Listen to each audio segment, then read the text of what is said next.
all to get engaged. So I can take a step back. I'm Lauren Rubel. I'm an education officer at USAID. But the hat that I'm wearing here today is moderator for this esteemed panel on the Global North and Global South. And I'm not wearing my USAID hat in this role. I'm wearing my hat as a Millennium Campus Network alumni. I met Sam nearly a decade ago when I was an undergrad, and they were just starting the Millennium Campus Network chapters in Chicago. And so, is anyone here from Chicago? Yay! Hi to the back. And so this is just getting started, and didn't really know what the Millennium Development Goals were, was kind of involved in development and other issues, but you guys are lucky because this is the type of debate that I would love to have had when I was in school, when I was starting out my career, because in fact it's a debate and it's a discussion that we have every single day in the workplace. And so I expect you all, I hope you all will engage, will challenge our presenters, will challenge me, and will contribute to the discussion going forward. So I was told to let you all know that your keynote will now begin at 4 p.m., which means we have more time together here. And without further ado, let me give you a little introduction and then present you to our debaters. So the guiding questions for this debate, Global North versus Global South, was basically who should be responsible for development?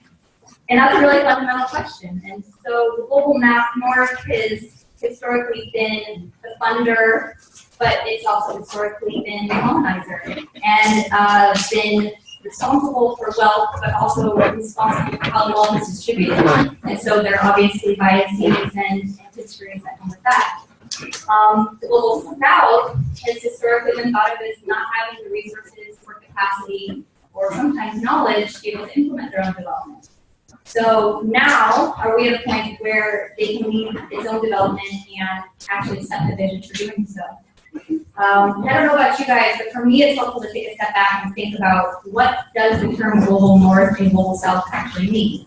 For me, this has historically been, there have been other terms that have been used. So I don't know if you guys have all heard the word third world, or words third world, or first world, and I don't really know who second world ever was. But then there was, so we kind of stopped using those terms, they're taboo, it's not seen as politically correct. And then we started using developed countries and developing countries, which still kind of perpetuated the kind of I'm developed, or we're developed, and they're developing, or we're developing, and what do we internalize that from them? I don't know when the term North-South started to be used, but it seems to be what's predominantly used right now in development. But it's a much vaguer definition, not that third world and developing or developed weren't great. But when we look at who is in the Global North, I mean, traditionally it's the United States, Europe, Australia, though they're pretty far south, and parts of Asia. When you think about who's in the Global South, kind of it's physically the South. We think predominantly Latin America, Sub-Saharan Africa, parts of Southeast Asia.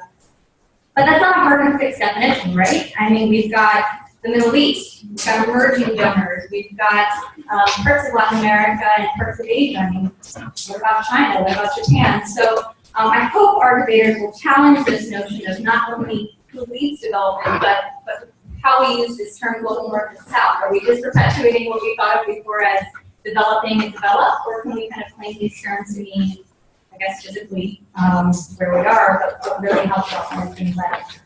And before I present our debaters, this has really come to light from the transition from the Millennium Development Goals to Sustainable Development Goals.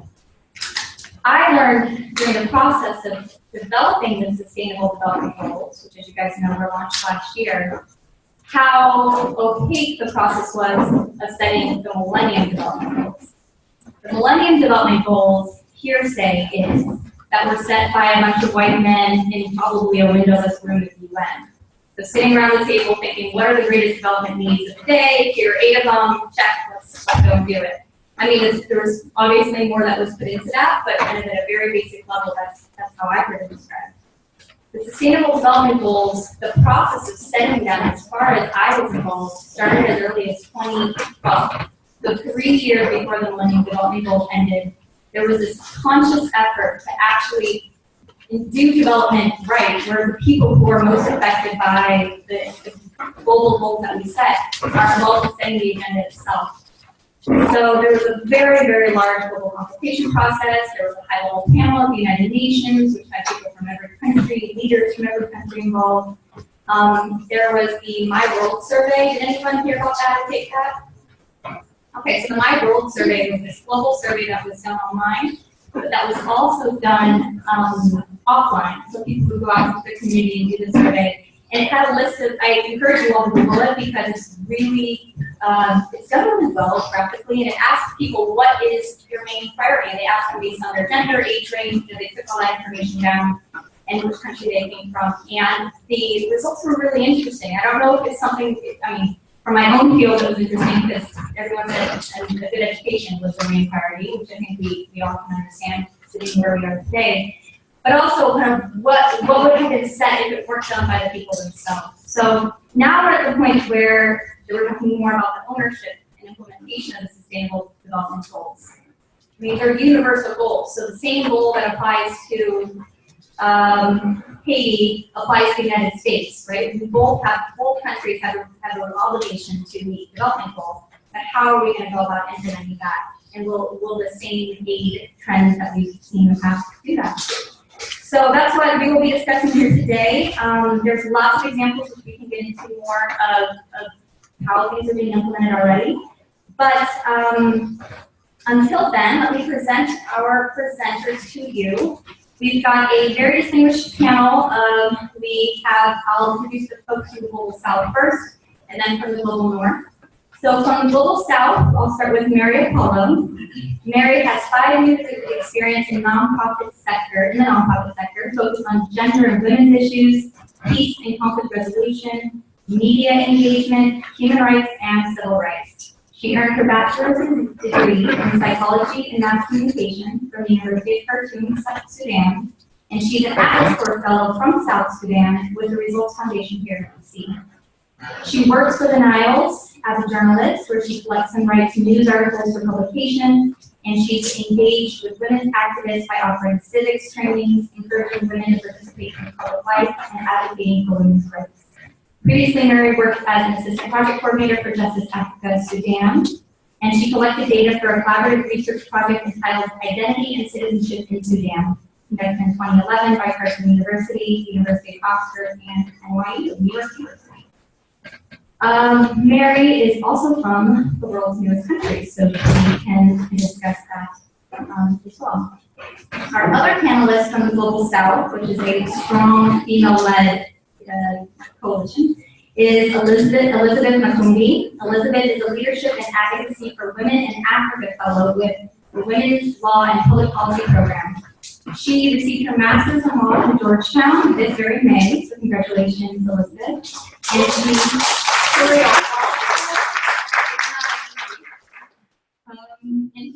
she interned with the Women's Business and Law Project at the World Bank throughout her master's. So not only did she get a master's in law, she worked throughout it. So she's basically superwoman.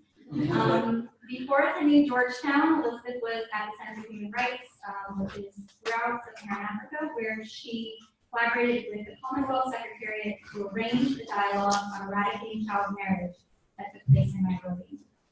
Prior to this, she worked for the Weber Wenzel attorneys in South Africa in the litigation department. She's South African. And Elizabeth has a personal interest in writing, blogging, and blogging on social justice issues, and appeared in numerous online and print publications.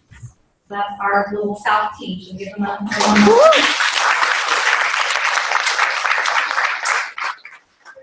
Global North, just no less valuable, but definitely has their work cut out for them. We've got Robert Rosema. Sorry, he has the hardest last name of all of them, so sorry. Since November 2014, Robert, who prefers to go as Bob, has been the Africa Justice and Peace Building Working Group team leader for the Conflict Relief Services. In this role, he provides leadership for strategic programming and peace building and governance in Africa, which accounts for 70% of Catholic Relief Services peace building work globally. More specifically, he oversees the development, assessment, documentation, and dissemination of Catholic Relief Services signature methods and approaches to peace building and governance promotion in Africa, and the application of these to cross-sectoral integration, church engagement, and business development. Very heavy portfolio. Dr. Bolsema has devoted much of his career to relief and development in Africa and has served in various capacities as a Peace Corps teacher in Zaire, now the Democratic Republic of Congo, as a, is that correct? Okay. As a UN, what is UNHCR stand for? UN High Commissioner for Refugees, thank you everybody, as a field officer with UNHCR in the Philippines, as a social scientist and civil society analyst for USAID, based here in DC, a chief of party for conflict, early warning, and prevention projects in West Africa, and on a resilience project in northern Kenya. He has published numerous articles in journals, encyclopedias on African history, religion, culture, geography, and politics. He holds an MPAIA in Public and International Affairs from the University of Pittsburgh and a PhD in political science from Indiana University. And last but not least, we have our other colleague from the Global North, which is Jehun Valieb, who is an Atlas Corps Fellow serving at the Youth for Understanding International Secretariat here in DC. He's engaged in marketing research aimed at developing new exchange programs for students.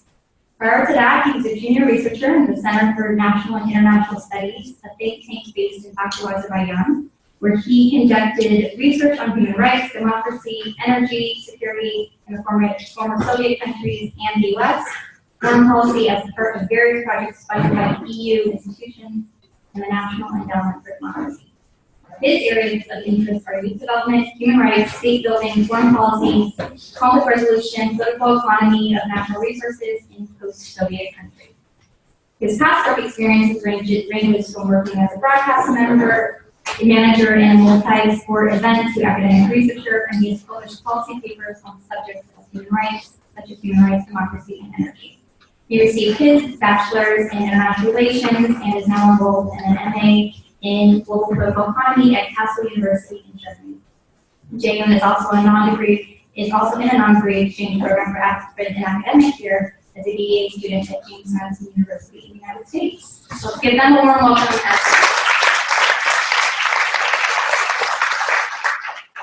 So the way our thing will work is we've got colleagues who will come up one at a time. They come with a random order to present, and each of them will give their short intervention, and then we'll come up as a group and engage in a heated but friendly dialogue, and then turn it over to you all to have your own discussion and to challenge us back. So without further ado, we will go to our first presenter, Elizabeth from the Global South.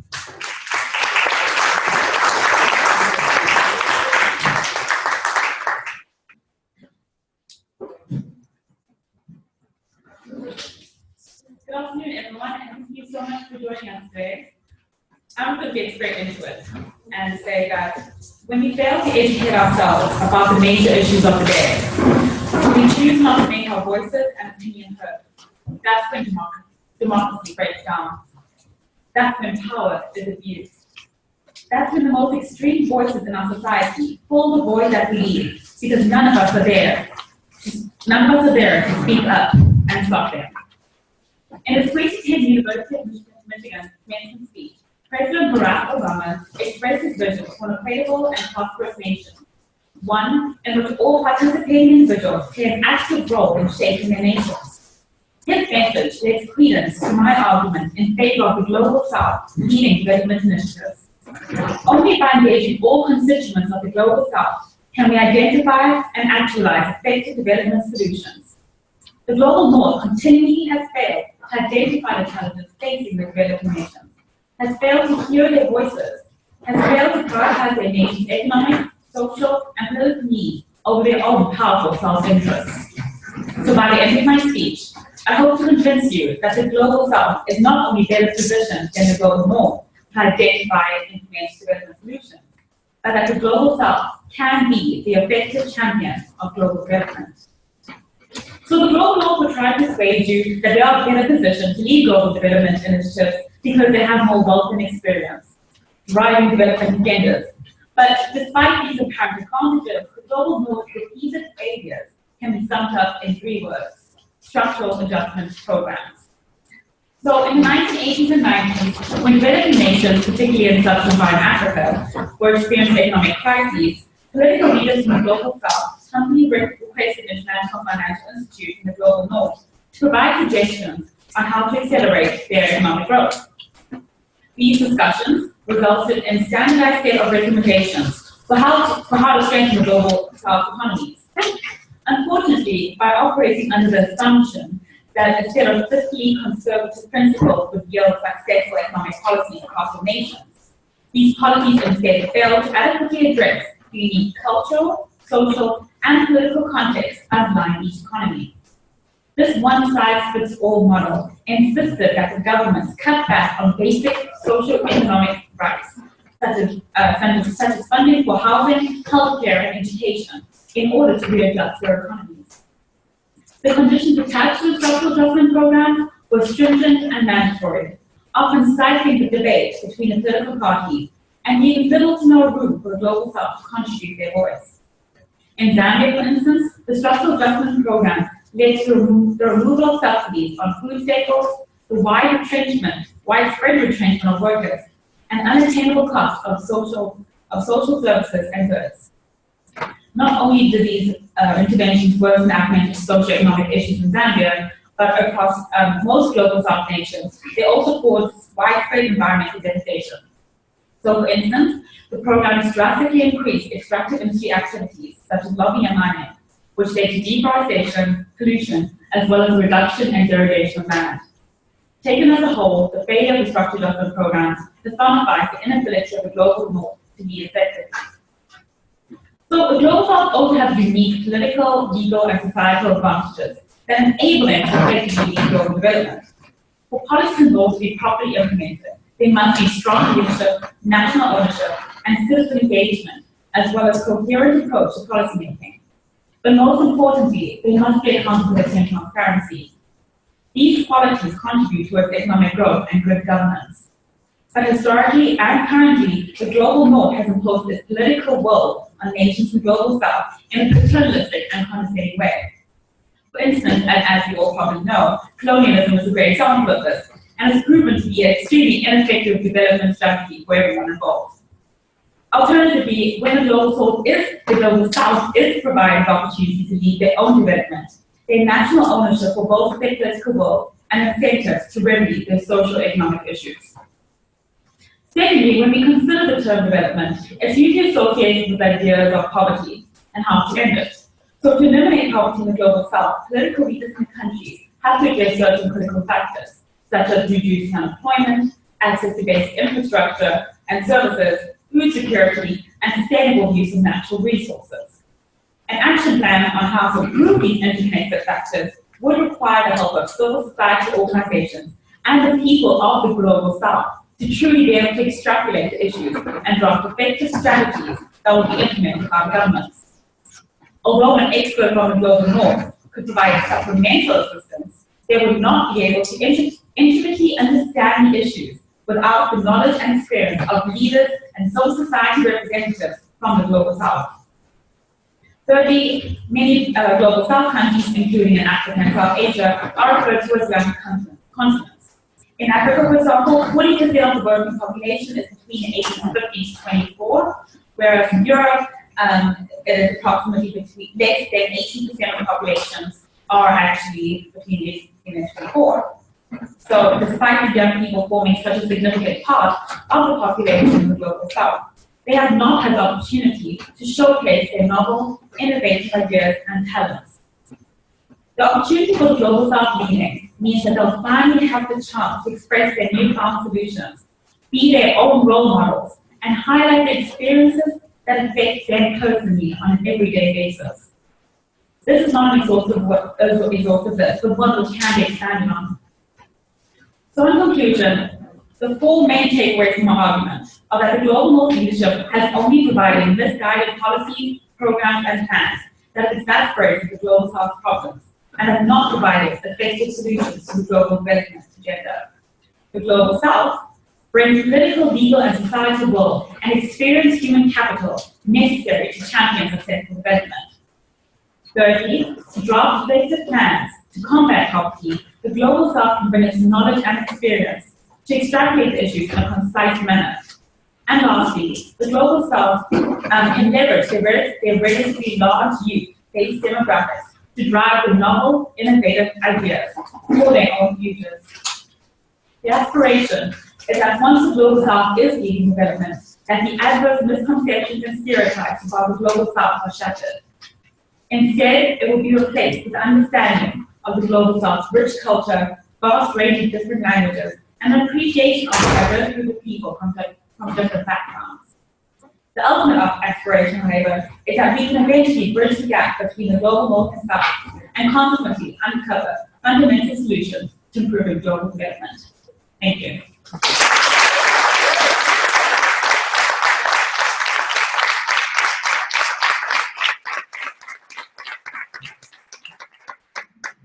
Thank you, Elizabeth. That was a very powerful intervention. We're going to now turn it over to a colleague from the Global North, Bob Grosswell.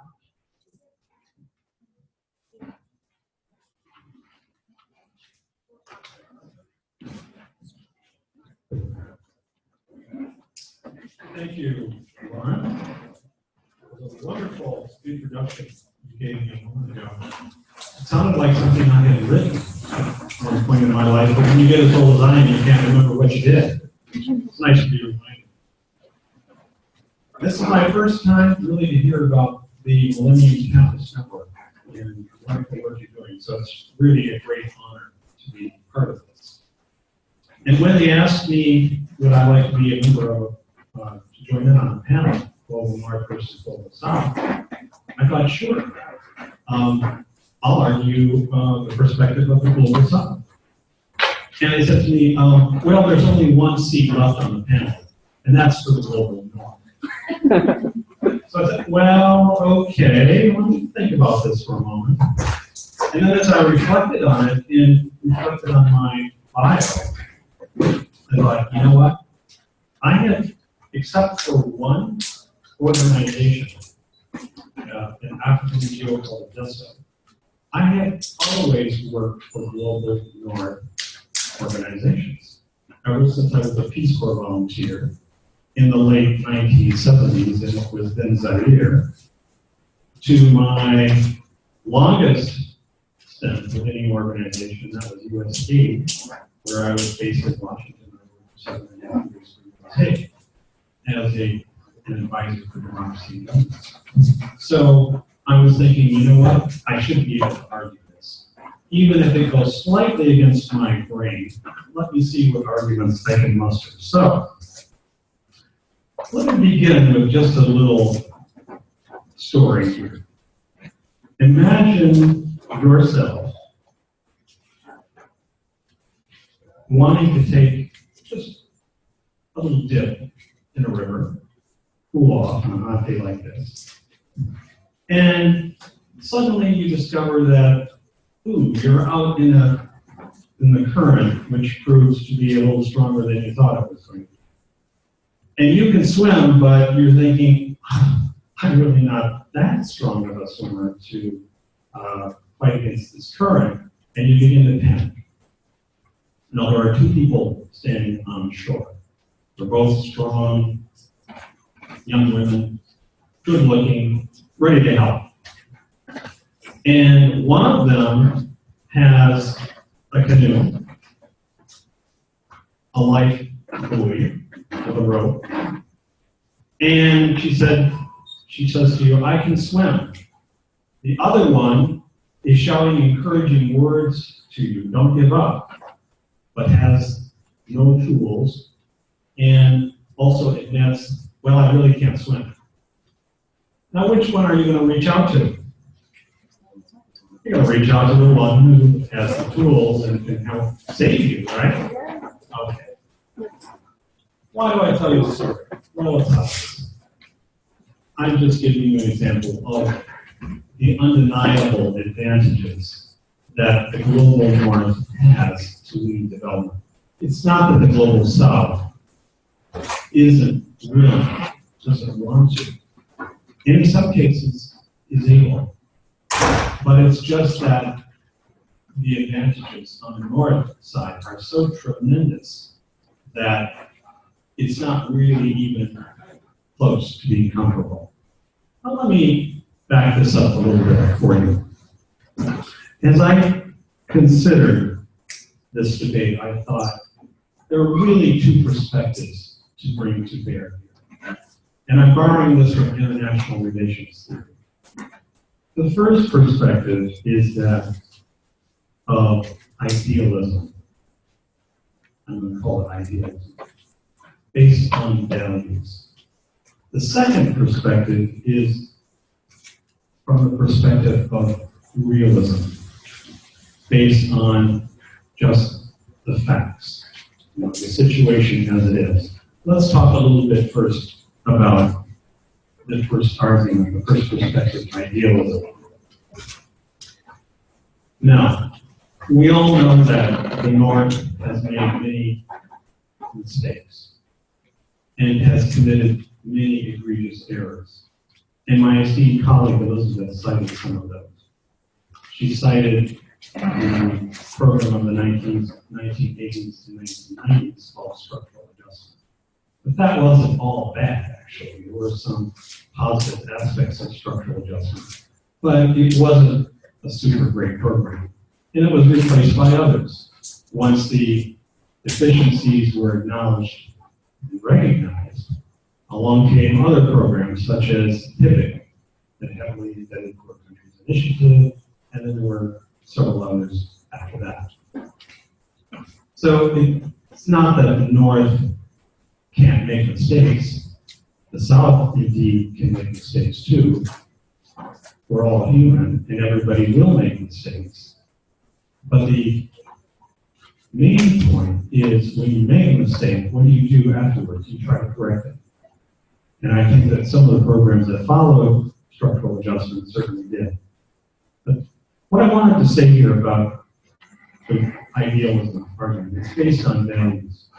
You've all heard of Rudyard Kipling, the great British 19th century author who proclaimed that it was the white man's burden to bring enlightenment and development to the darker parts of the world, the darker continent. Well, that was smacked very much of colonialism, and today when we think about it, we all sort of laugh and reject it. Now, I'm going to argue that indeed there is sort of a white man's burden argument to be made. What is that argument? Well, it's based on values. First of all, it's an acknowledgement that the North has committed very serious atrocities, such as 400 years of 400 years of slavery, 100 plus 150 years of colonialism, followed by imperialism, neo-imperialism, neocolonialism, and so forth. So there's been a lot of injustice committed by Northern actors. And so there's a need to make those wrongs right. And so this is very much of a value-based argument. But working for CRS, Catholic Relief Services, I've become more sensitive to values-based arguments. And let me just give you a couple of examples of what I think the North needs to do. I think there needs to be some restorative justice in the world as a result of these previous injustices and injustices that continue. I think there needs to be more solidarity, and that's a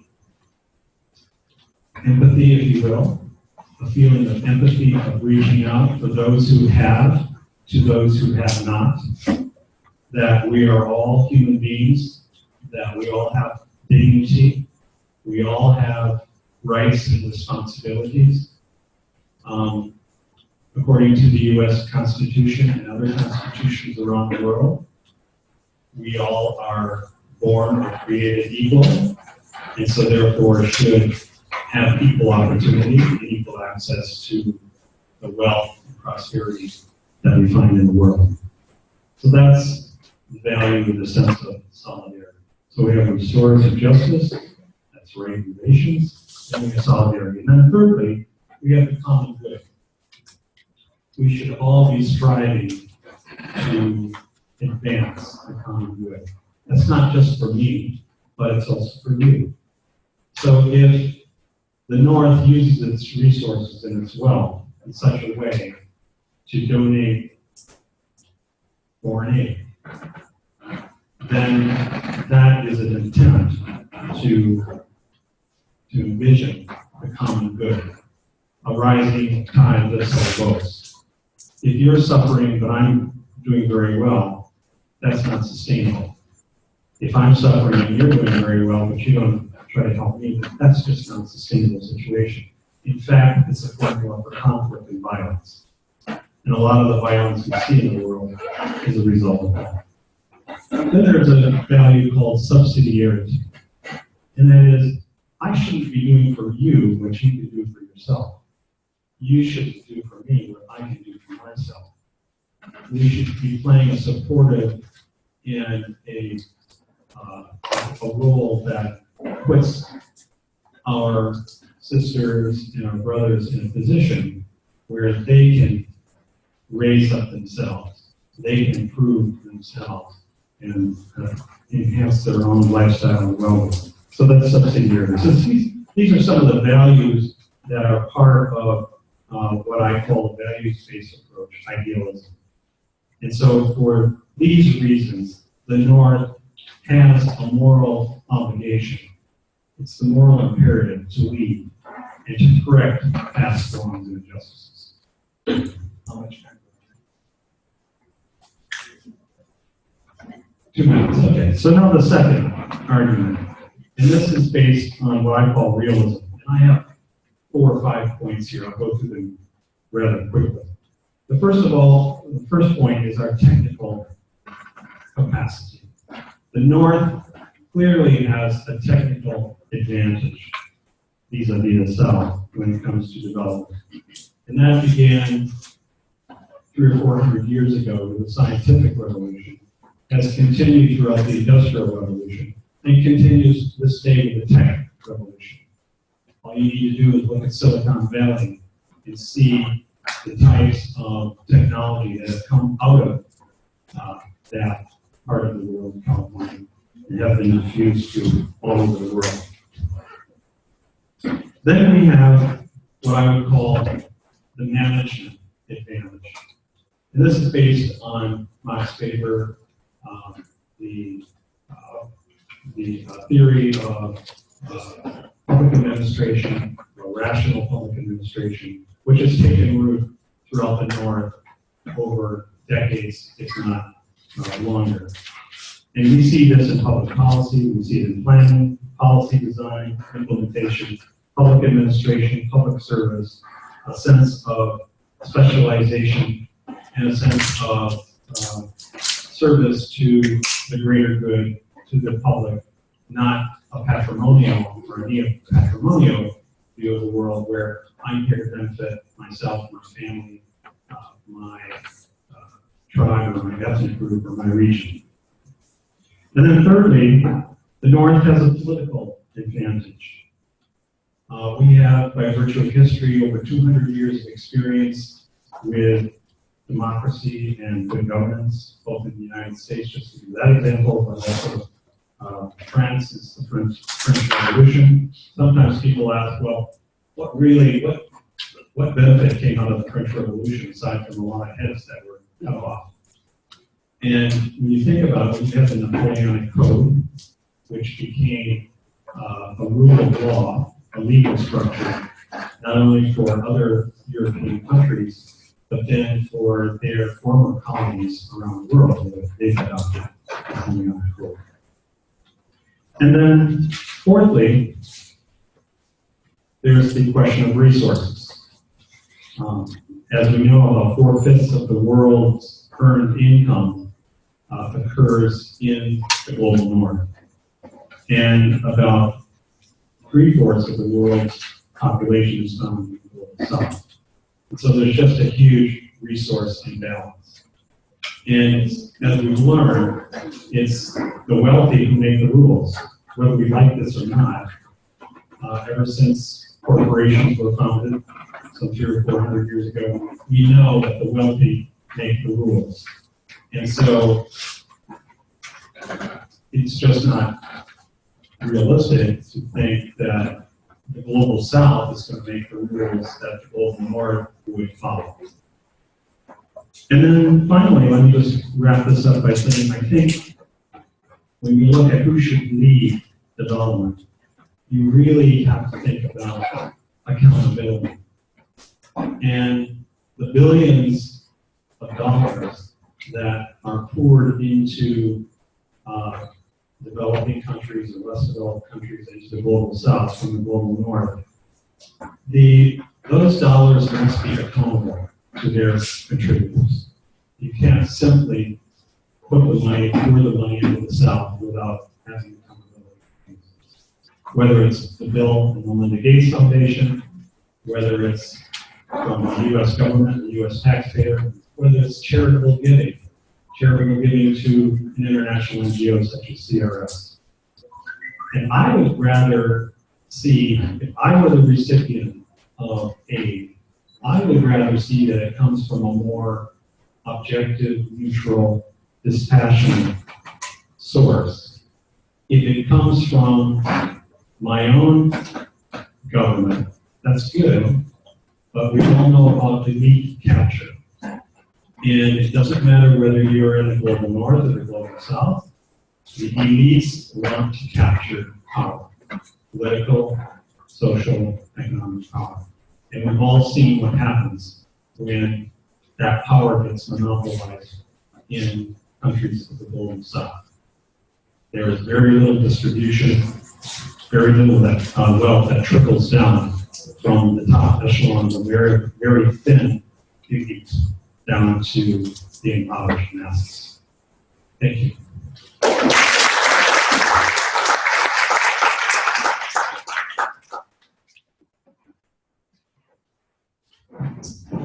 Wow, some very provocative points which we'll get to shortly.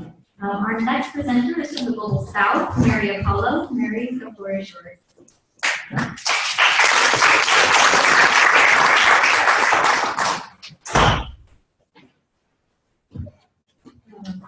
Good afternoon. Good afternoon. I would like to welcome you in our discussion today. Welcome, South and the Global North. It's my pleasure to be among the university students. It has been a dream for me for a long time to work with students in universities. But the topic is more important to me. When I was in the high school, in our studies curriculum, the geography book, most of the lessons were talking about the Third War and the First War and the resources that we have. So, like for the whole years, we have been studying what about the Third War and the resources we have, and it was boring. But then after I graduate and I went to the public work, I just discovered that curriculum was helping me a lot to improve my career and to build my future work. I just have some points because of saying my other debater from the South, Global South, she already covered most of the areas, so I will be starting that. In the Global South, it represents like 80% from the world population. And in last years, it was covered 20% of the world income. But then there was a statistic which said that by 2030, most of the population of the world will be living in developing countries. So I don't know, this question must have to balance. Is it the developed country will be developing, or the people will migrate from developed country to the developing country? Well, what about the challenges and the concern the Global South face in general? The Global South face from the income, the national growth income per capita, and the education, which represent the year and the average of education and the health, which represent the life expectancy and reproductive health. But I think there is a contribution from the global south to the global north economy. Most of the political leaders in the global south started to moving from the idea of controlling the market in their countries to open it, like to give space for entrepreneurship to work and to go to the international market. The second chance they open for the global north to invest, for opportunities for investment in the international market, under the exchange of technology, other modern activities and services also. Like, what the resources, like we have the agriculture in the global south, which is like India, Brazil, Latin America, and Argentina. I think Africa also. So, and then the manufacturing, which is coming from China, and the innovations. But most of this is the step that most of these countries have to work in the future and reach it. But the point that I like to highlight is that China, Latin America, and Africa can be a source of food, minerals, and oil for the global north in the future. The global south can, the last point that is the global south can be the global development, but we need to, the first point that the developed countries have for the global south need to have the economic stability. And then the second point that it should be like a revolution of education and human welfare in these countries. The third point that should be the productive revolutions in this country. The productive revolutions, so like building infrastructures, labors, and then after that we can be searching for international market and work with it globally. Internationally, should be the implement model of economic growth, like because right now we are dealing with different social and political systems, not like the 70s and 80s. So the situation changed. So we should find new models for work with the global south. And the second point, it should be like collaboration or participation of the developing countries themselves to change the values, the values between the countries. After that, we should move forward and adopt new models from the global north to the global south. And I think it's a matter of time, and we should when we talk about the south, we need the global north. It's not just about the economic situation, but we should invest more in building sustainable development, working on human resources, and building capacity building for the individuals in this country. I think this is most of the points I have. Just waiting to hear more from you about the discussion. Thank you.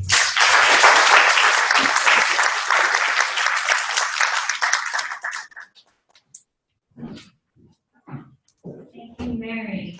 That was terrific. And now we have our final debater to present his position, and then we'll move into a discussion here, which is James from the Global North.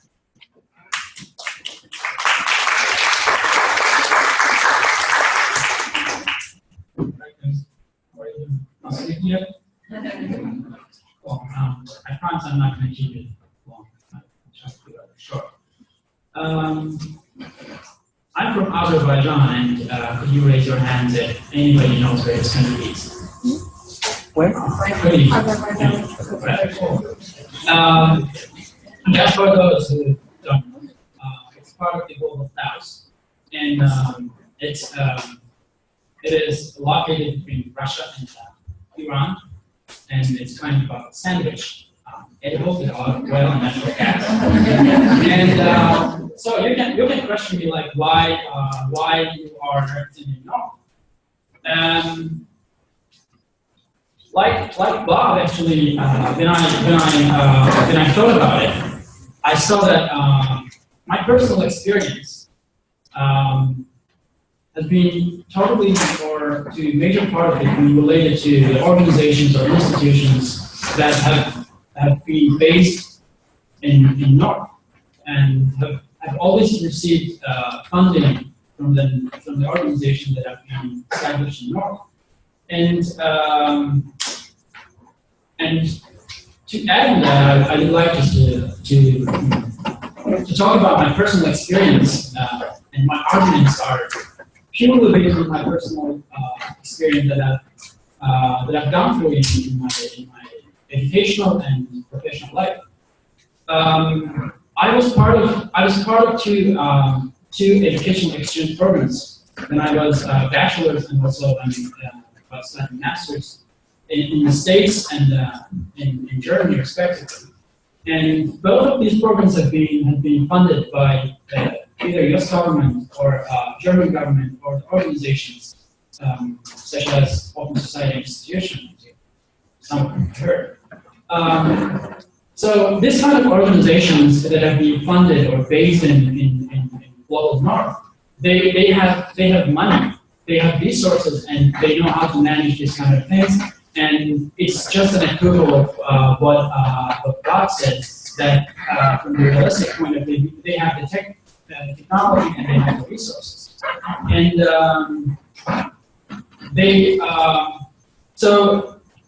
so we are all talented people. I know that you are all possess kind of skills that are unique to all of you.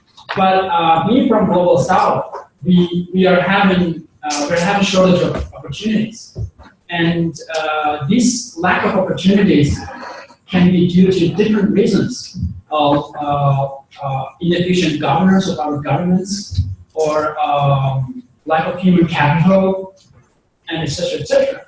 So the global North has taken responsibility to help people from Global South, especially the youth, to come to different countries, developed countries, to gain skills and expertise in their areas of interest, and then go back and apply those skills and experience. And I'm certainly sure that maybe not your generation, but a bit older than you guys, in Global South, we don't have this understanding of volunteerism. We don't have an understanding of what means social activities. We don't really know much about community development projects. Not because we don't want to do this, just because we have been lacking information and we have not been properly told this kind of things. So being part of this kind of exchange programs, me and other hundreds of people from the South, we know we are being exposed to this kind of things. We are being exposed to understand the impact, the benefit of volunteering in local communities. And that was one of the things when I came to the United States as a bachelor's exchange student. I was like, wow, this kind of things are really amazing that you go just without any material benefit or expectation. You go to help people and you learn from just a daily interaction from this, and you just start building kind of a habit of helping others. And that's the first argument. And the second argument would be my experience with Peace Corps. That I was instructing Azerbaijani language to the Peace Corps volunteers who were serving in Azerbaijan. Unfortunately, now Peace Corps is off the country due to some reasons.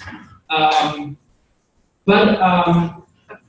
I saw not only that peaceful volunteers are excellent people who want to help, who are willing to help, but they have the skills and expertise to raise their local communities in different parts of the country. And more than that, they always try to do the things in a way that will be sustainable. Like Bob made a great example of the person in the lost in the currents in the sea. So the one that's trying to teach you to do things, screaming out to you from the shore, that not to give up. I think this is more important for you, because then you are going to learn how to swim, and you are going to go and survive from getting drowned. So peaceful volunteers are doing this kind of job by helping people to certain skills that will be sustainable after you leave. And the last but not the least is my experience with Atlas Corps as a fellow here in YAQ, Youth for Understanding.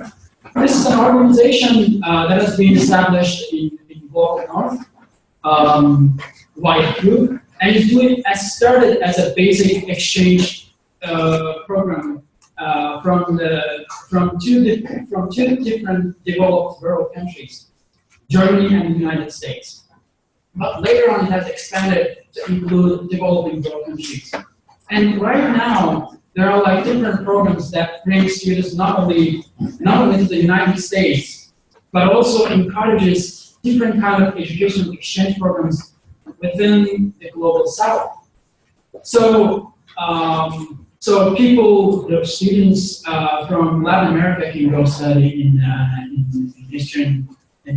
the East, in Far East, in China, in Southeast Asia.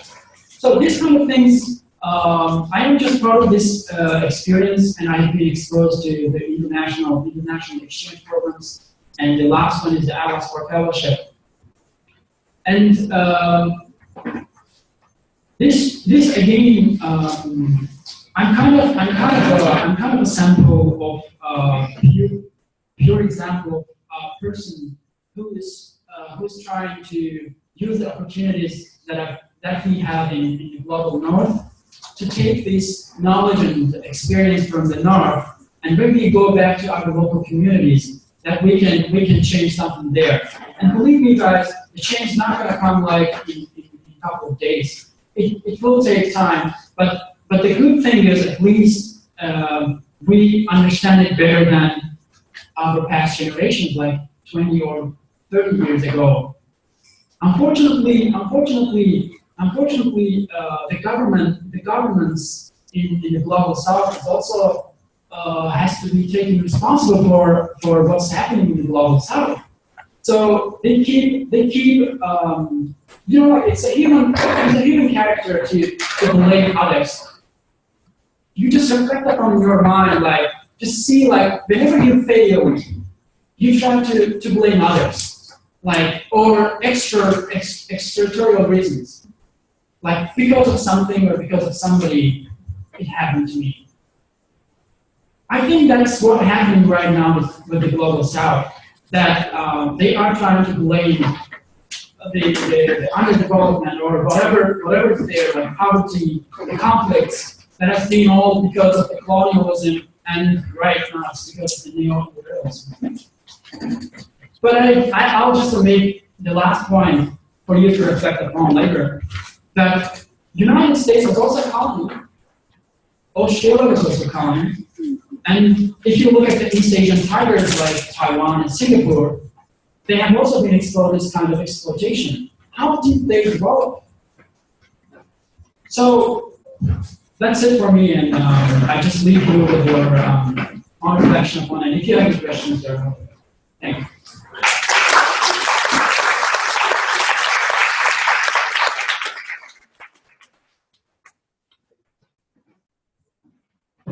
Okay, so I'm going to invite all of our presenters now to come up to the stage. We'll have a short discussion and then start thinking of your questions that we'll be turning it over to you guys.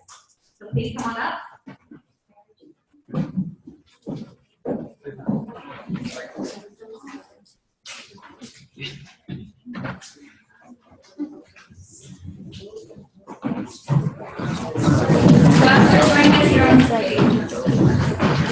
me just give you a short recap of some of the main points that I heard. We heard that the North has failed, that the part of the responsibility or the opportunities of the South is because the North failed in their attempt or opportunity to improve development previously. We also heard, however, on the opposite side, that the Global North both has a responsibility, in fact, because they failed, but also the skills to learn from and the resources to learn from mistakes or failures in the past to do it better now. And we also heard from Global South that economic development is key, and that focusing on economic development is imperative and is the baseline for them without being able to own development. And then we heard from the Global North finally from James. One of the main points I took away was sustainability, and that the North is attempting to do things or is doing things sustainably now, and has the knowledge and skills, which is another point as well. So many good points, many more I wasn't able to summarize shortly, but I have 3 questions that will start with the panelists, and I encourage you guys all to be short, quick with your responses. Keep it at the discussion if you were having coffee or a drink with a friend, and then we'll turn it over to the audience for their questions. So the first one, you all mentioned it, I think we should just go there, money and resources. This is not the elephant in the room because we all brought it up, but this is the key issue which we are all talking about when it comes to the North and the South. So, you know, it's obvious that kind of in $80, the North has more. We could argue though that there's a lot of financial wealth, especially in mineral wealth that you raise in the Global South. Nigeria is a perfect example. Kind of what should be done to fund development? How on the Global South and on the Global North would you argue that it's done? And resources we can call money, but we can also call capacity and time. So whoever's like to go first.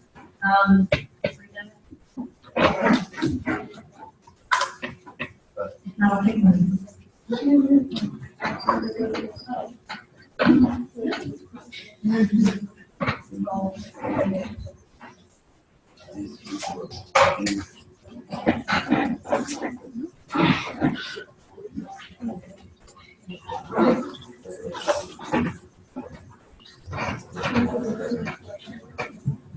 Sorry, that took away from not to figure out who's going to speak. But so my idea or suggestion for this question would be that there should be some sort of global fund, which is based on the GDP of the country or GDP, where they're able to collect money from everyone with respect to respect within their needs.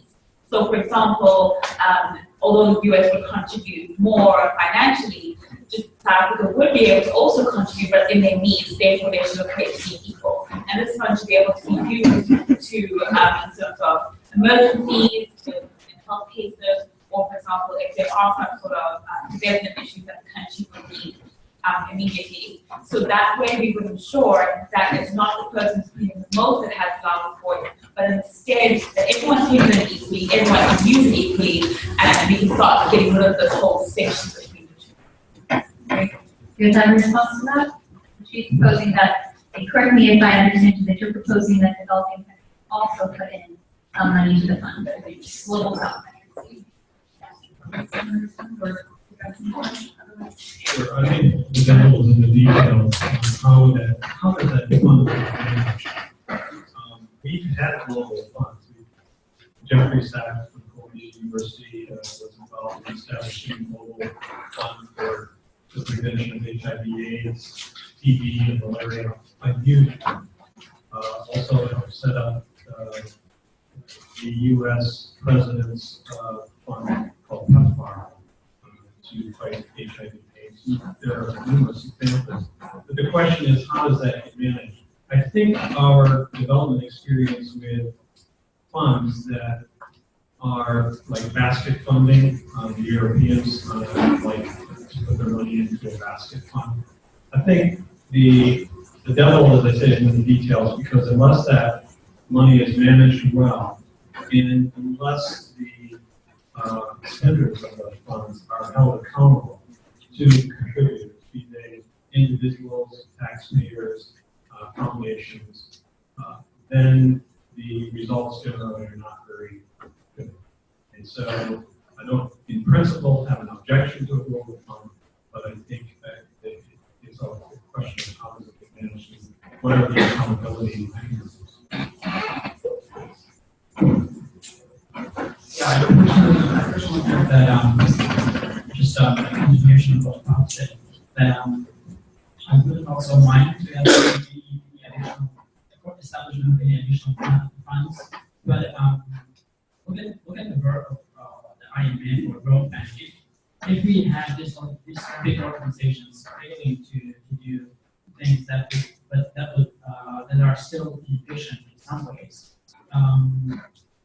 why establish any additional organizational fund just to complicate things further? And so I would rather concentrate on the responsibilities that the governments take in the global south, because we know that most of the governments are corrupt, and that the money that they receive, they don't really properly, they don't fairly allocate the resources. And this, in my personal opinion, it's one of the biggest reasons of the waste of money and time and energy in this issue that we have.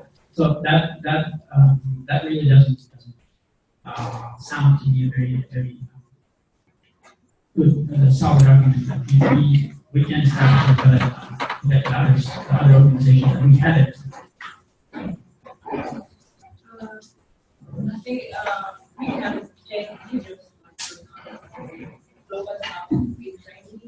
ladder. We can take, like, for example, we have like leaders from the south, global south, returning to global north.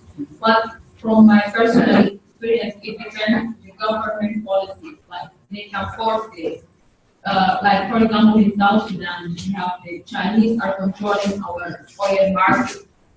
So that's why most of our employees, the local employees, cannot get the chance to have more training or to be more qualified for what they are doing. So it depends on the government, and then the government policies they adopt for the country to be more common invest in the country. Great, and so another question which we can all discuss here, I mean, it was certainly related to kind of corruption, conflict, oppressive governments, locations where there's no freedom of speech, is this dichotomy between poverty and development. We heard a lot of you bring up kind of, in this day and age, you know, we can send humans to the moon, we can invent, you know, cars in Silicon Valley, but we have people living in very extreme poverty. What is the role of governments, donors, or developing country governments or national governments in addressing that level of poverty? We can talk about development and economic growth, but fundamentally there is a level of poverty as well. So maybe I'll ask the Global North to start this time, since the Global South began last time, and then I'll have you guys a chance to respond. We think, you know, we can think about development two ways. We can think about development in economic development, kind of really growing economies, a lot of good points that Mary raised, infrastructure, strengthening infrastructure, and access to markets. But we also have poverty, and then there's access to basic social and human welfare services, food, education, clean water. Kind of what is the role of the Global North in poverty? In addressing poverty in this situation, and then we'll turn to the Global South and say, what is the role of those governments? Actually, although I'm now on the side of the Global North, but I could acknowledge that the Global North is not having really good, is lacking skills of identifying the problems in different countries in the South. So some of them are having problems. It's a matter of the prioritization. So some of the countries are having problems in medicine, or medical issues are really catastrophic there. Or some of them are having problems with unemployment. And it's kind of a tricky situation here, that maybe how to resolve this issue would be better resolved if the donor organization from North, they have the experts involved from South, from each country that they are involved, they are engaged with, so they can better represent what problems they have, and then instead of having the copy-paste mechanism, having like which was actually one of the negatives of the structural adjustment programs, that you have one kind of a mechanism applied to every country. Instead of that, you can just identify certain problems in each separate countries, and which can be done only through the expertise of the local people. I guarantee that all of you know what the problems are in your countries better than any American or any Western European or Japanese who are the so-called experts in the area. Even they can go and live in the area in Africa and Latin America for years, but they are not going to know it better than you guys. So it's up to kind of to us to support how to say to just improve ourselves and just become experts in the area, and then operate with the North to help out on that. Jeff, would you like to come? Or offer another option?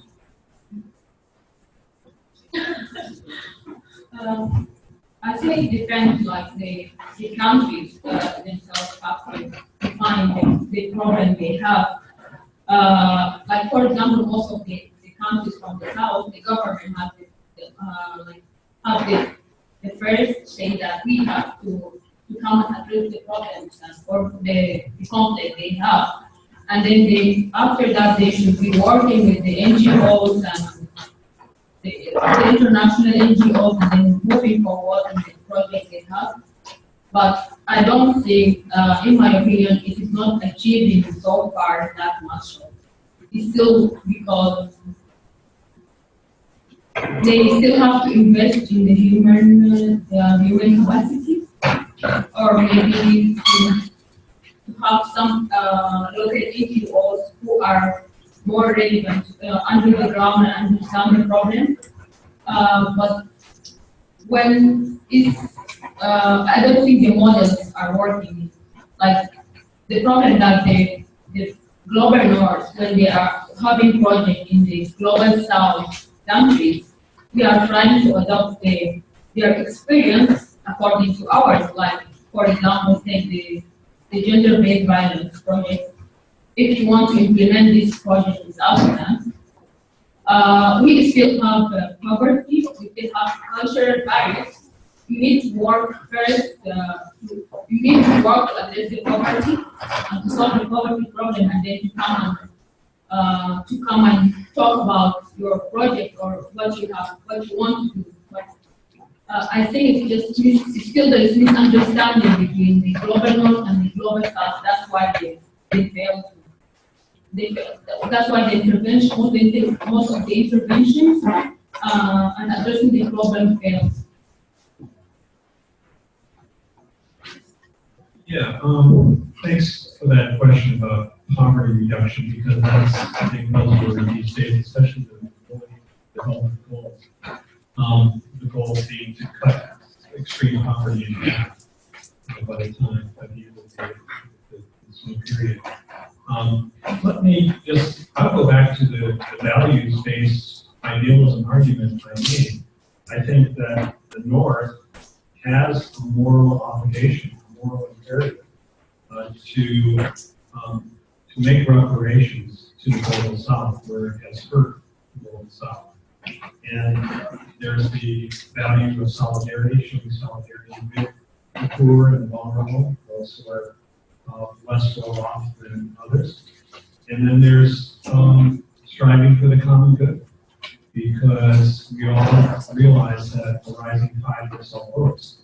As we see examples of the Global South rising these days, China, India, Brazil, and others, we see that the North benefits as well because of the increased trade between and among these countries. But let me just cite Jeffrey Sachs. I'm not necessarily a huge fan of Jeffrey Sachs, but he is probably the main protagonist for foreign assistance from the global north to the global south. And he's crunched all the numbers and analyzed this every which way from Sunday. And his argument is that we can end extreme poverty in 20 years, as long as we have the right amounts of money and the right policies. And so he's arguing that we need to raise the level of foreign aid from 65 billion, which is what it was in 2002, to 195 billion by his target was last year. And based on that, we will be able to end extreme poverty within 20 years. Now, whether you agree with that or not, a lot of people don't. I'm going to read William Easterly, for example, who's critiqued Jeffrey Sachs in his famous essay appeared in the New York Times called the White Man's Burden. Nevertheless, there are arguments to be made for increasing levels of foreign assistance, which really 65 billion, when you think about the size of the U.S. economy alone, that's really not accurate.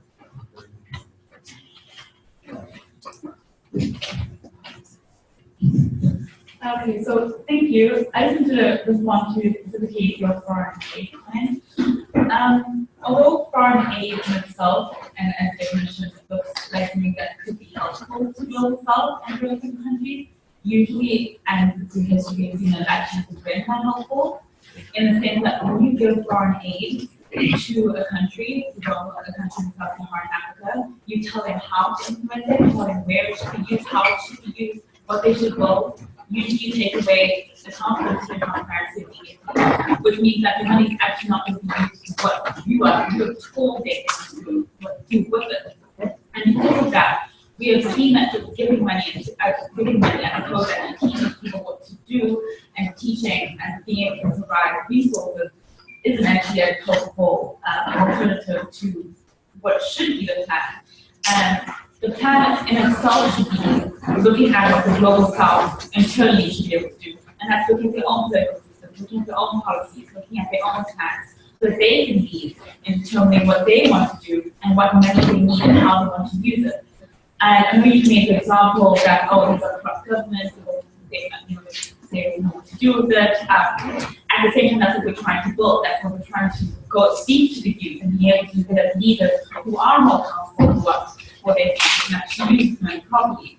So to answer the question, in just a summary, is that the donor countries and the global north's responsibility isn't giving us money, it isn't giving us resources, but instead it can be a supplement to the system, but the help needs to come from the global south. And our that's kind of way to respond. Yeah, I wouldn't disagree. I think foreign assistance and development have evolved considerably since when I started 30-some years ago. And we're, I think, now focused on teaching people to fish, not giving them fish. But I do believe the southern governments need to take responsibility in some cases. I worked recently in Northern Kenya on a resilience project. And I observed school feeding programs where the global north was paying to feed children free lunches at schools in order to encourage children to attend school, especially girl children.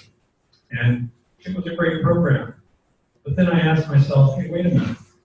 Why isn't the government of Kenya doing this? Why aren't they paying for it?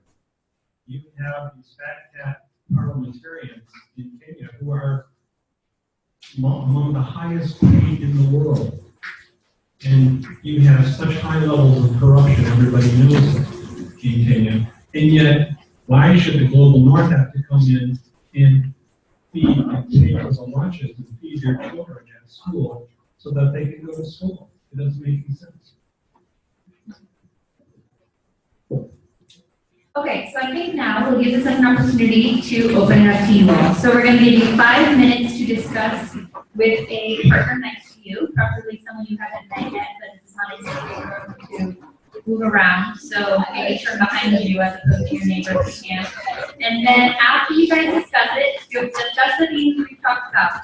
Global North leading development, the arguments for it, the arguments against it. Global South leading development, the arguments for and against it.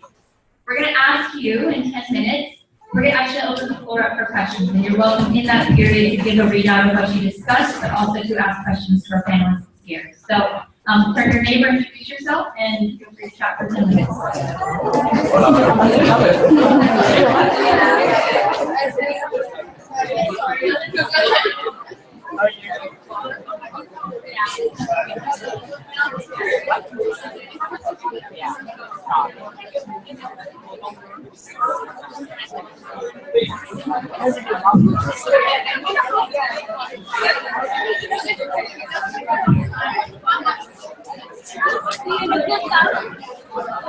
course.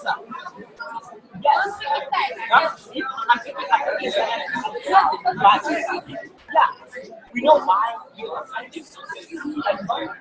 I think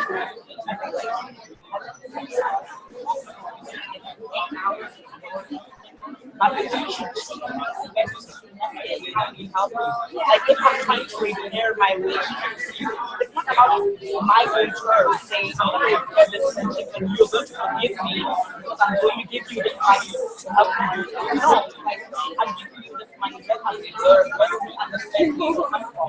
So we can fix this together. You get what I mean?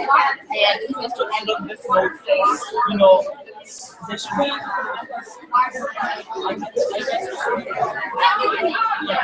this should be more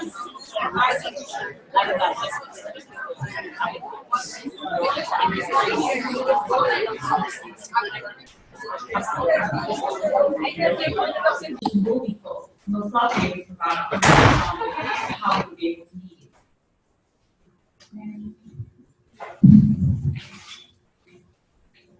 All right, great. Let's take a couple more, or maybe as many as we can, so that you guys don't have to stand waiting. So let's start on the right here. Hello, my name is Governmental, and I'm from Madagascar, but I studied in Costa Rica Health University. So I just have, I think, 2 comments on what you have just said. Okay, you said Global North has been helping fundraising to Global South, and it has been like running for so many years.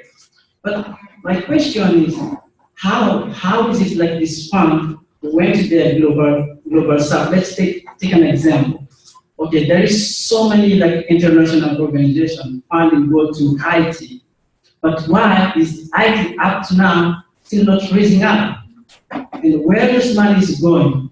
And as it's money from Global North, and why the Global North don't take a responsibility when they send the money? Okay, this money is supposed to go to this activity. Why they didn't follow up this money, and then they just, okay, here's the money, and then do whatever you do about it. I don't think that's a very good idea. So if we can really identify, for example, okay, what is the issue, and how can we resolve the issue, and then from there we can find the money instead of like, okay, this country is so poor, and then we're just gonna give them money. But in which way? Where's the money going to? Because if we just keep doing that, and the money is always gonna be go to this someone that we just talk about corruption, and it goes to the, I don't know, the wherever they are taking the money is.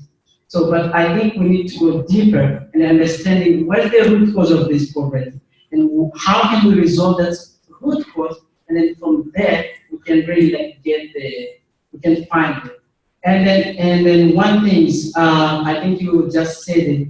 It was it's about, okay, if we give a fish to your people, you just give it, it's gonna be feeding for a day. But if you like teach him how to fish, it's gonna give him a entire life for a food. So that expression, I think, is very important as well. Instead of just giving money, what about like approaching, like giving like special tools, which is not, it's not necessary money. It's a tools that these people, southern, global southern, can really sustain themselves instead of just giving money. Train them, give them like specific need. For example, what did you do in global north where you are today? Then give that idea to the global south, then it will be, I think, it will be good. Thank you. Thank you, great question. Back to the left. We'll try and keep, if you can keep your questions, comments a bit shorter, we'll try and get all of them this round and then give the panelists a chance to reply. Go ahead. Hi, I'll try to be quick. My name is Tulsi. I'm working at go to Christian University. I wanted to address the global north and donor in terms of resources and allocation of money. How do you ensure donor countries prevent confined relationship cycles in terms of giving money to recipient governments from the global south? And how do you go about instead engaging civil society unions in the global south without overpowering or manipulating conditions in the global north's favor?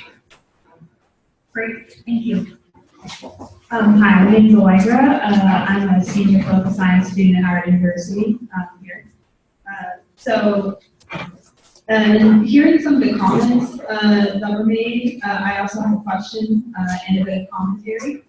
So I'm looking at the level and extent to which citizens and leaders within countries within the developing South actually take the initiative to address their own needs and craft their own vision of development. How do we begin to substantially define what development is and then quantitatively measure it as well?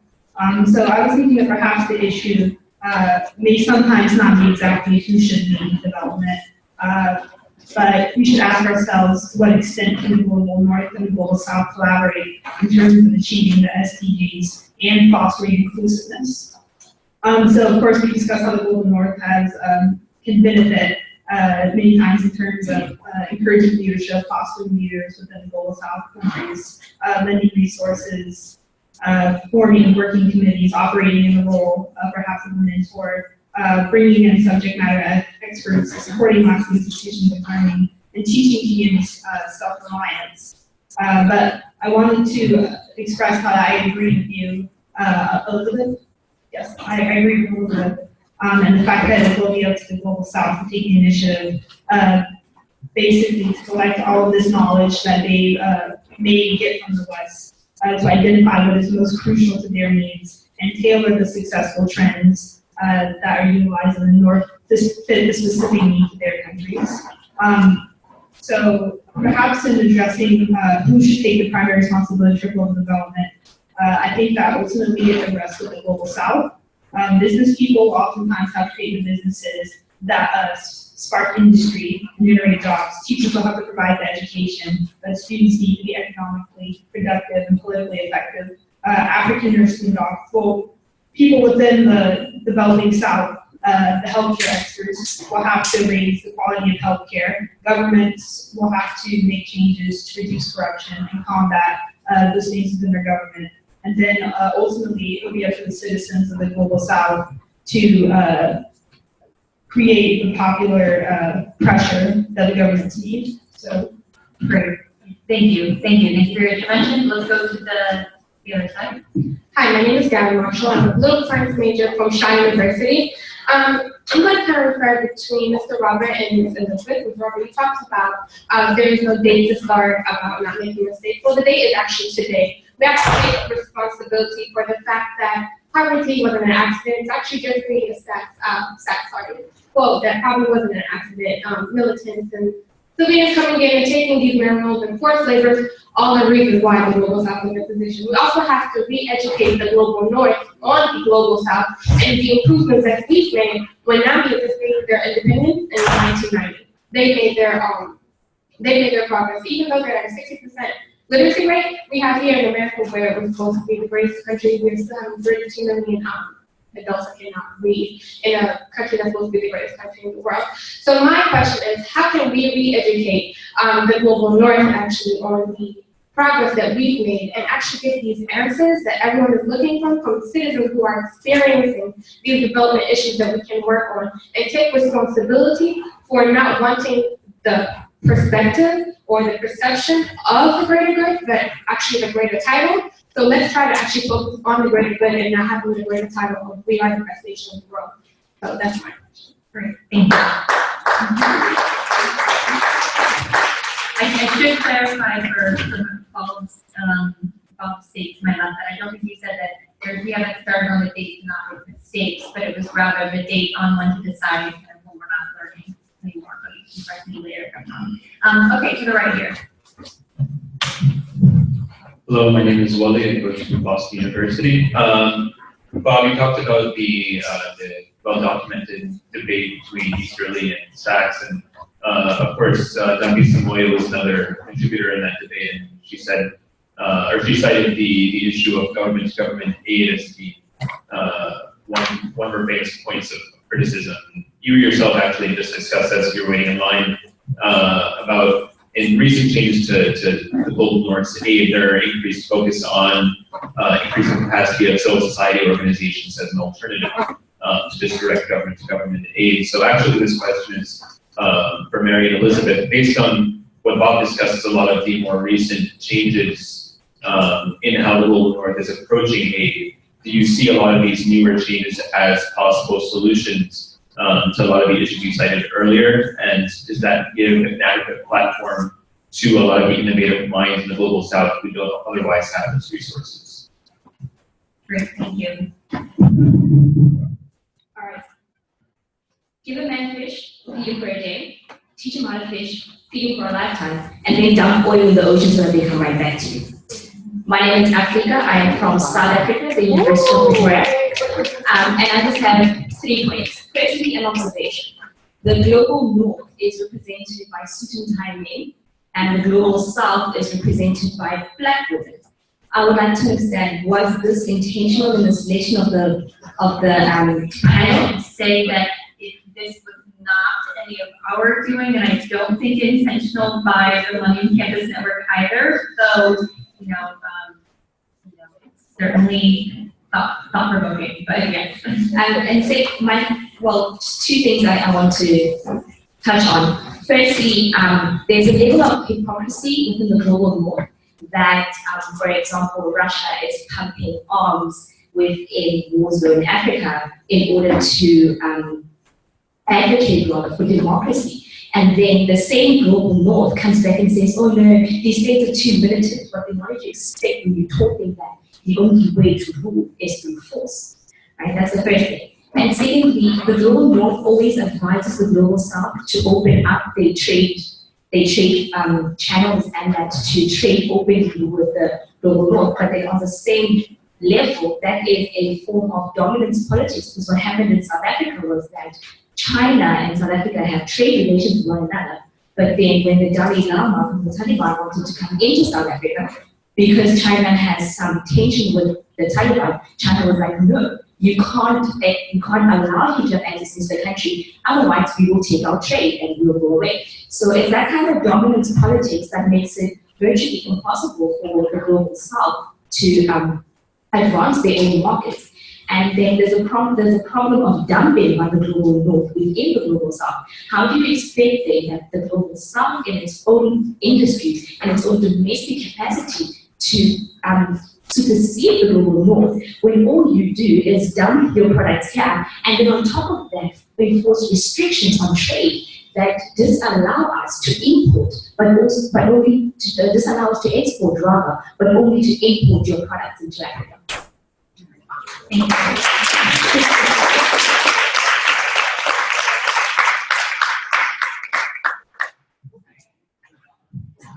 Okay, so I kind of have a 2-pronged question regarding diversity. Who are you first? My name is Ashley Gray. I'm a rising junior health management major at Howard University from Manila, Jamaica. So my first question was the same question but phrased differently. So for the Global North, I feel like there's so many issues with diversity within countries within the Global North. Meaning, in a country like America, you have people who, like Donald Trump, who want to deport Mexicans. You have, police brutality against Black people, not only here, but also in the South Pacific. You know what I mean? You have so many different issues with diversity. In France, you have people who are free enough, who feel free enough in themselves to, create cartoons of Islamic people making fun of their culture. And so my question to you is, how can you as the global North push forward global development when you guys can barely even understand the diversity within your own cultures? You know what I mean? How can you come to us and say that you want to develop more countries where we have Yoruba people, we have Igbo people, we have Hausa people, we have Fulani people, when you guys can't even substantiate having people who call themselves just Nigerian or call themselves just Ghanaians or just Indians, you know what I mean? And I guess the next part of the question is for the global South. And my question to you guys is, how can you guys push forward global development with such diversity within the global South? In countries like India, where you have a variety of different ethnic groups, in countries like Nigeria and Ghana and Ethiopia, Eritrea, how can you all ensure that the different groups which exist within your countries are properly represented and their interests are properly represented when you guys are pushing forward global development? Great, thank you. Good afternoon. I'm Kevin County University. I'm a junior elementary education major with a minor in public policy. The old saying is that history has a way of repeating itself. So imperialism is a force to take over of another country. We go into an age of neo-colonialism. We have learned over the years that this forceful capture does not progress globalization or the collaborative effort to create a better world. Having a global North lead development instead of help develop nations through a collaborative method will continue the ruling of the elite. This method has to be done through a democratized values that support inclusive societies. How can we eliminate no, that's the question. In leading this development for the global South, a continued progression of imperialistic values and the continuation of a societal burden as a way to strip individualistic societies of their culture based off what we believe of how society should operate, could possibly continue this corrupt system that we have in the global North. So the question that I really have is, why do we have to micromanage development in the global South? And how can we transition this micromanagement into a collaborative effort that promote democracy with inclusive societies all around the world so we can stop this corruption? If you look at America, we're facing two political oppositions of Donald Trump, who does not present just a national threat to our society, he presents a global threat. He could possibly transition our whole ally system. We have a corrupt system in China where with communism, they will not even allow their citizens to even voice their opinion. Russians, Putin's making it illegal to do almost anything that they want to do. So why do we have to continue progressing this corrupt system and let the global South voice their opinion and we do it in a collaborative method? Great, thank you. All right, last question. Last but not least. Hello, my name is Amar Chigu, and I am a public health and political studies major from University of Alabama at Birmingham, and I'm from Nigeria. So what I basically wanted to say, global North, global South, is all a smoke mirror. The basic and real problem here is money. Money makes the world go round, and the global North has money. So during the argument, when they said, oh, the global North has the money and the resources, and I also wanted to point out that more money goes into Africa from Africans in diaspora than from international aid. So it's not about sending money into Africa. The real problem is that the global North is benefiting from the situation of the global South. Like, they take more from the global South than they give more to the global South. Take a look at Zimbabwe, Nigeria. There are many, many examples. Liberia with the timber, Nigeria with the oil, Zimbabwe with the diamonds, and everyone. Like, you look at all these countries, and all their major sources of income are headed by other countries. Like I was talking to someone from Liberia, and they said that, no, not Liberia, from another country, from Sudan, when we said that China is in charge of the production of your natural resource and the oil. In Nigeria, the problem we have is that like these international companies come to drill oil from Nigeria, and they dump the waste, they don't clean up, we have oil spills. When oil spill happened in the South, BP paid dearly for it, and they are still paying for it. When oil spill happens in Nigeria, China makes money, United States makes money, Russia makes money. They don't clean up, they don't pay much taxes due to all this open up trade, open up trade, open up trade. And then they don't hire the local people to work for these people. Nigeria produces so much oil. We are one of the largest exporters of oil. There is the state of the refineries are a joke. You would think that they would build refineries where they produce the oil, or they go drill the oil from Nigeria, then export it out to go get it refined. And meanwhile, if you build refineries in the place and et cetera, it's going to, and then hire people from the local areas, it's going to increase the economy of these places, but it's going to make these companies lose money. And then let's not even lie about it. In the global south, we have way too many corruption going on. Nigeria is corrupt, Venezuela is corrupt governments are everywhere. So if you keep pumping money to us, it's going to go to the pockets of this corrupt government. So the real problem and the real question is, there is power and money, and the global north is not willing to give up power and money. If you increase the resources that the global south has, the global north is going to lose power and money, which you're not ready to give up. So the real question is the global north ready to give up power and money? Because power and money means development for the global south, which the global north needs money from. That's the real problem, not infrastructure. It's not sending aid. The real problem is, are we ready to give up money and power? That's the real question. Thank you.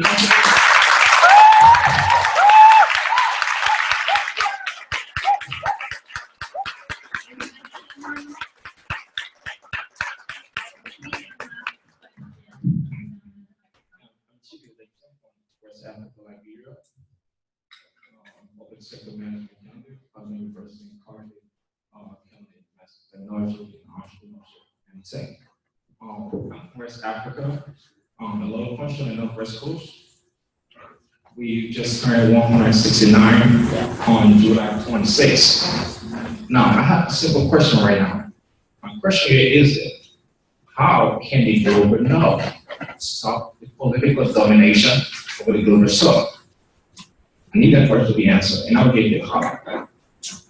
Now, for the past 169 years, Uncle Sam, America, has been our uncle. And they have dominated our political system. Our government, they have told us how to do our work. They put in vague contribution, so to say, and nothing has happened. Now, if you go back, go to research in the country, we are rich in gold, diamond, timber, iron ore, and silver. Now, the largest company that produces rubber is Firestone, and they have their plant in Liberia, Africa, and we ensured America that we was going to provide the raw material, which the rubber itself. Now, as I told you today, we do not have a manufacturing company in Liberia that produces rubber. And today, all the vehicles we run in America today, we produce raw material. So for a tire, we go back to Liberia, they have a plant there where they export the latex to America. Now you say you put in huge resources. You put in millions of dollars of economy, as you say. But what you fail to do is to empower our people. after you have taken our resources, our money, and bring it to the you leave our people whole. You leave our people uneducated. And you come over media. You do not tell the world that we've given you life. But what you tell the world is that we are uneducated, we are corrupt, and there's no hope for us. That's the problem. All of the donations that go over the world immediately to Africa is just fake. As I say, the challenge came back to this people. Because one thing, you come up and take our resources and bring it, and you don't empower our people. Now, you see, you get 1 million, for example, to like bring government towards education, towards poverty. But what you're going to say, what you're going to do is that bring all your experts and support them to follow that donation, and they are paid off it. And literally, happily, or 75% of that come right back into your hands.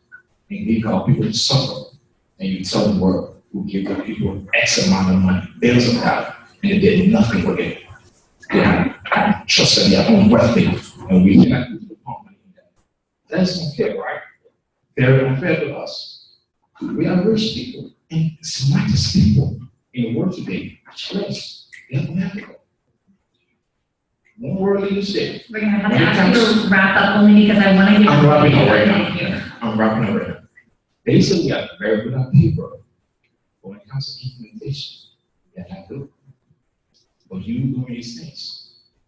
So as you guys go today, please figure a way out and answer this. How can the political domination of the North be put to an end on the South? Thank you.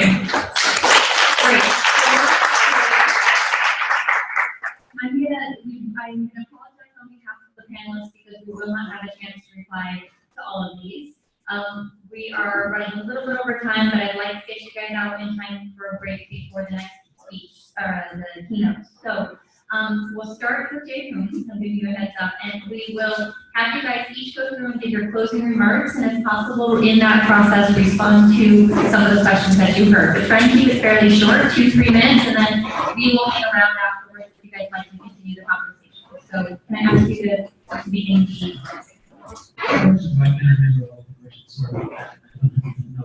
take notes, but it's not a justification. I should have done that. But just one thing for you to know that I'm also very critical of the North's management things. And regarding the situation, how the resources are managed, giving money and then not being interested in that. It's really just an indicator of the fact that there's also corruption in North. So like we cannot just idealize that everything's perfect, and also it just goes into your idea that the diversity and we are having problems with diversity. So we can't say that everything is like in heaven, but at least we can acknowledge that North is in a better situation than the South. And one of the indicators of that is just that whenever the crisis happens, most of the refugees are trying to just go to the places that are more developed, and maybe Europe in case of the Syrian conflict, for example. And just also acknowledge the fact that there's also South is in a situation that is actually corrupted, that we cannot escape from that.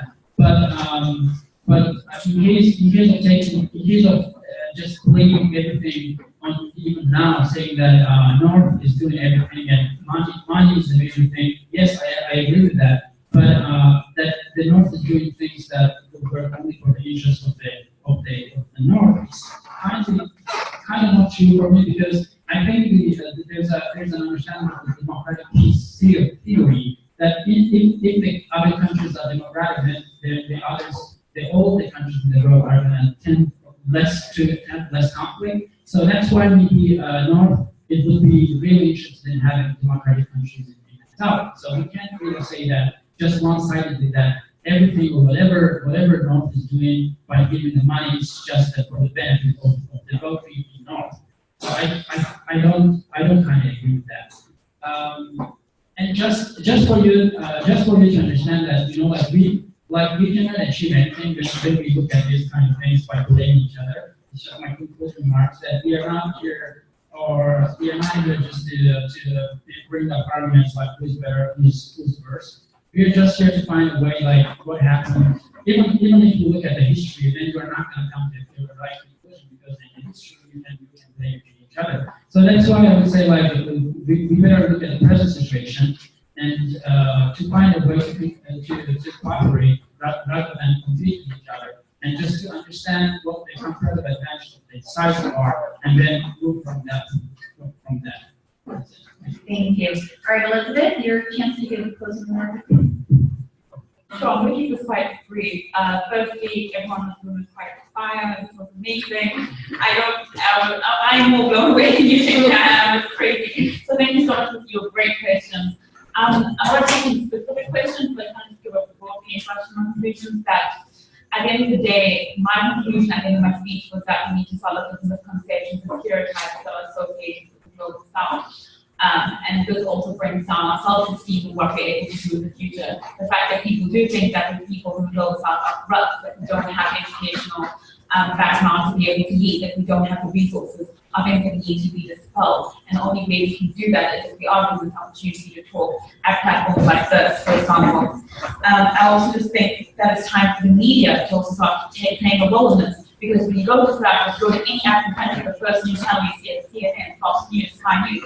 And all of them are playing these, perpetuating and perpetuating the same stereotypes and negative ideals of what these countries are like, and what's not actually what they contain in terms of the people, the backgrounds, and actually the progress that we're making. And that's what's so unfortunate, that as I said here today, it's difficult for me to even give you examples of things that the global south are doing well, because we just don't talk about it, we don't read about it, we just don't know about it. But I can tell you a million things that the US is doing, and that needs to completely change. So someone said something about re-educating people. So my last one would be that I think it is an opportunity for the global north to come to the global south. I've been here on a scholarship, and I'm extremely grateful that I had a chance to come to a developed country, and learn all about your cultures. But when is the time for the global north to come to our countries and learn about what we do? We do have the academic institutes, we do have the resources. It's not saying no, we don't, there's nothing there. There are lots of things there. We have the technology. So Africa, it can look like DC if you blink one, so don't show me that we don't have that, because we don't have it there. And I think we need to start taking that. And as a youth, that we are all the people in youth are doing that. You know, and we need to start this conversation again, because relying on leaders who've been sitting in power for years and years isn't going to be the solution. It is us. So thank you.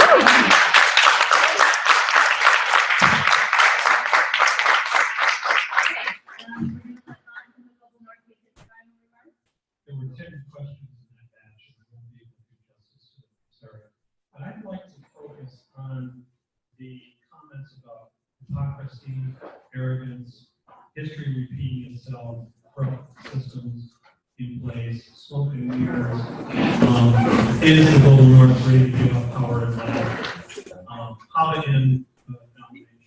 Okay, so that's what I like to see. Bear in mind, this was a combination of role-play and trying to present reasonable arguments for me, because I would not have chosen to defend the global north. However, I tried to do justice to it.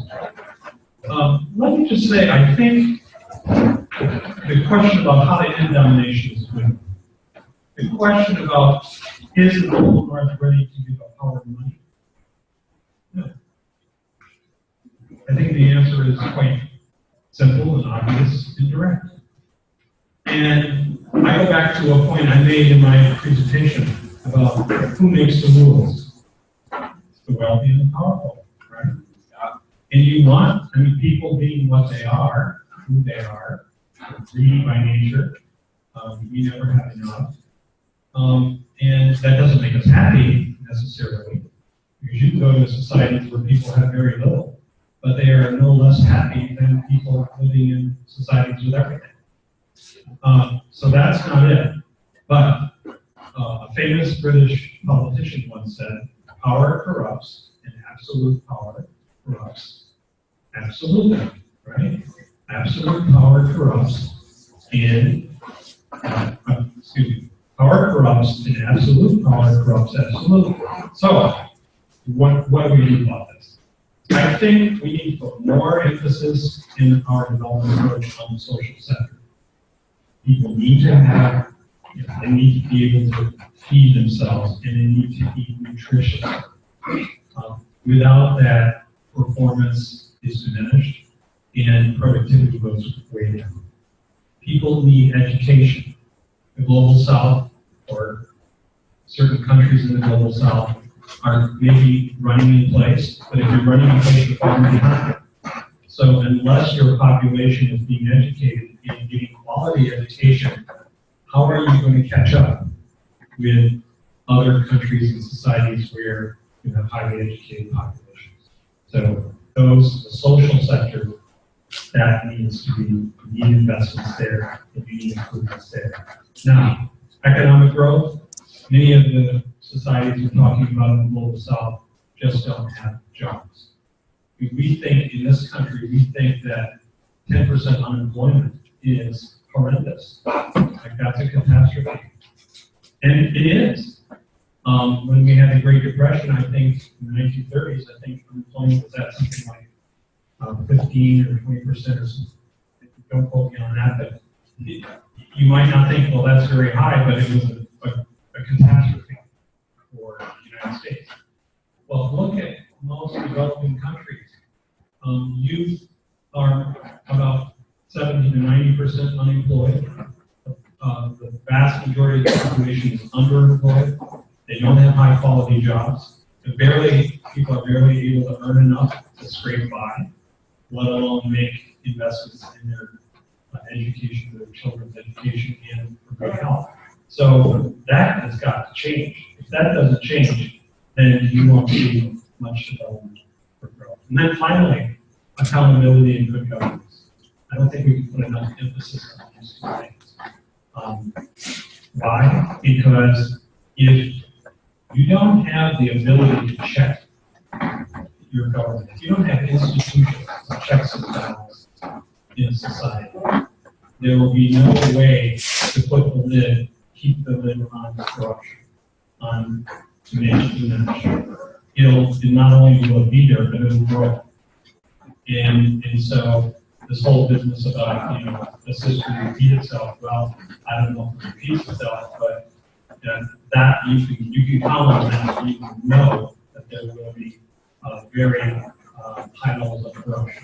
If you look at the United States, the 19th century was a disaster for the United States in terms of corruption.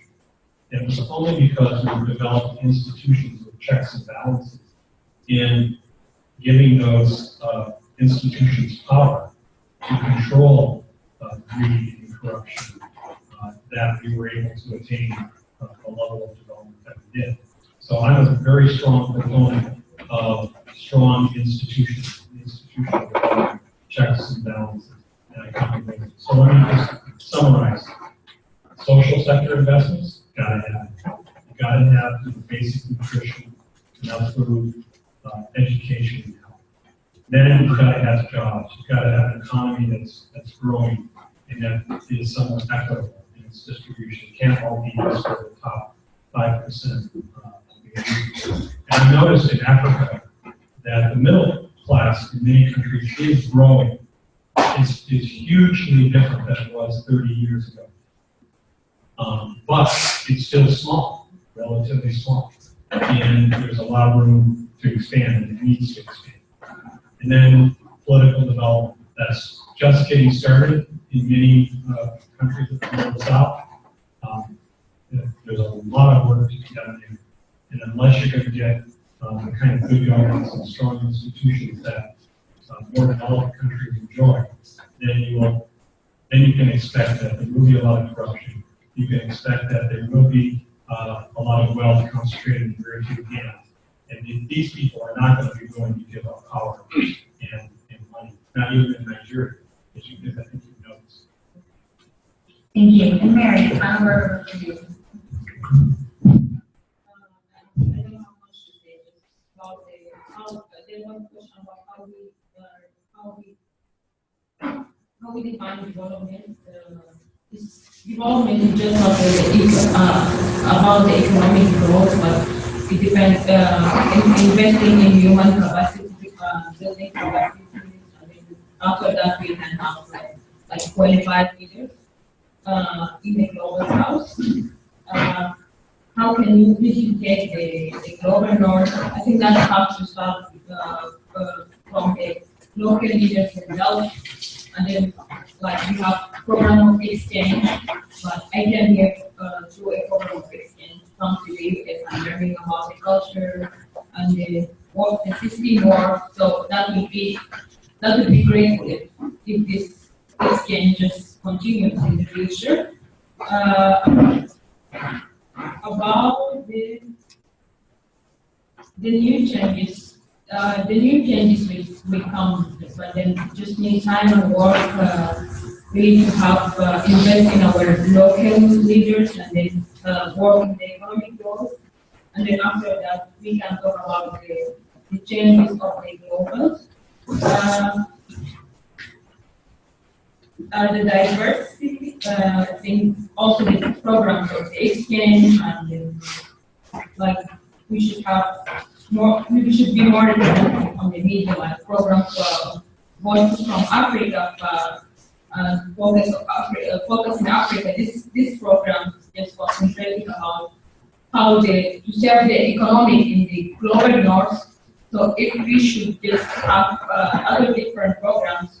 And then exchanges of leaders between the north and the south, that would be grateful. So my conclusion is that we should have qualified leaders, and then they should work together for the economic goals, and then changing the values between the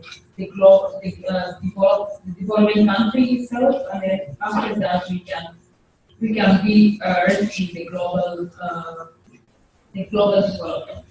Great.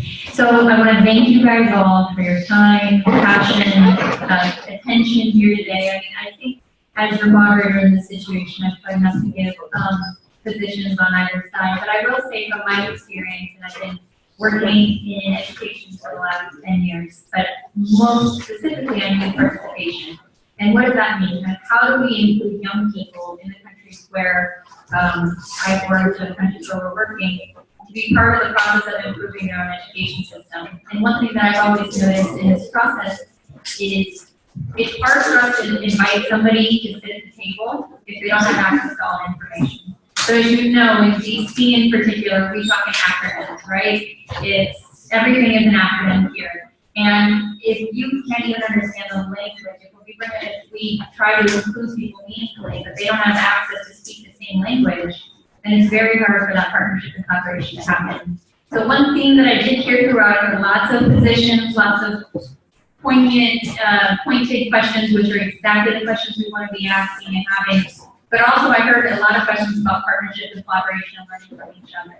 And so from my experience in youth participation, the time and the effort that you invest to make sure that people can sit at the table meaningfully is as much as it is more valuable than what actually comes out of it in the end, because you're building capacity on both sides to do so. So that's the message that I would leave you with as your unbiased moderator, and I am thrilled you guys are here, part of this conversation, and I hope you'll take this not only for the next few days, but into your careers and your conversations and encourage others to have the same one. So thank you. A big round of applause.